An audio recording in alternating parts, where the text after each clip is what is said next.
Hello everyone, my name is Blake Ferguson, and our claim today is learning a second language starting in kindergarten rather than later on in school is more beneficial for the child. Now my 3 points are, it is easier for a child to learn at a younger age, and they are more capable of remembering what was taught to them at a younger age, and just the other benefits that come along with knowing a second language. Now my first point, that is easier for a child to learn at a younger age. The website familylobby.com states that a child has already developed half of his total adult intellectual capacity by the time he is 4 years old, and 80% by the time he is 8 years old. Now, basically what this is saying, by the time he's 8 years old, which is about 2nd or 3rd grade, you have already created the most amount of space in your brain that you can. And basically what you can think of it as is 80% of a sponge. You can soak up as much water with that sponge as possible, but if you don't fill it up, then you're kind of stuck without that space for the rest of your life. Just the connections aren't made at the proper time, called the critical period, and so you don't get those, you're not able to recreate those connections later on in life.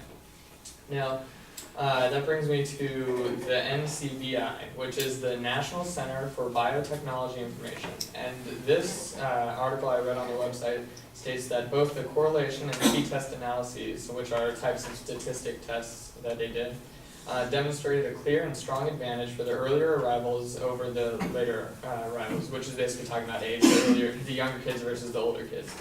And the results support the conclusion that a critical period for language acquisition extends its effects to second language acquisition, which means that because it's in the critical period, which is what I was talking about, the 80% of your brain that is being formed, it's allowing you to take in more information, which might seem harder later on in life, like in high school.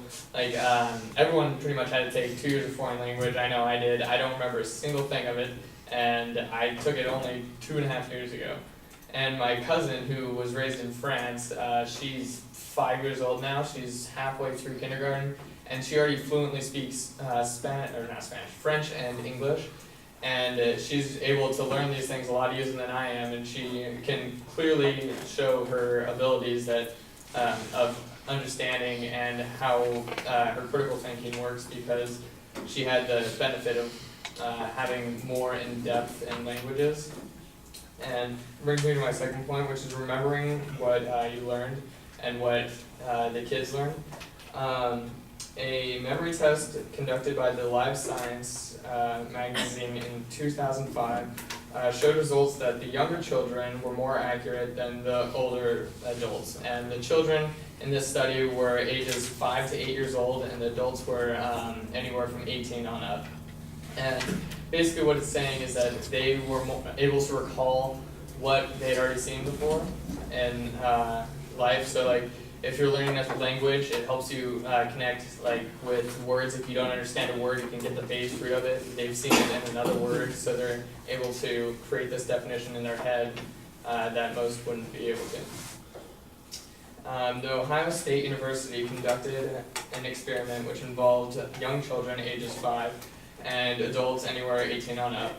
And the results from this experiment also showed that the children were over 4 times more likely to recognize something that they had seen earlier. So that's basically just saying another example of what I stated earlier about how when you learn things in that critical period again, you're going to remember them later on in life, rather than if you learned them later on in life, then it's going to be like short-term memory as opposed to long-term memory.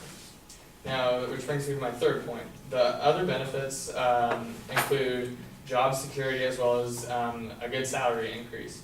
According to Salary.com, a bilingual employee earns approximately $5,000 more a year, and that's based on any position. And also, there are more than 40 million Hispanics in the U.S. today, and an estimated annual growth rate of 1.7 million per year.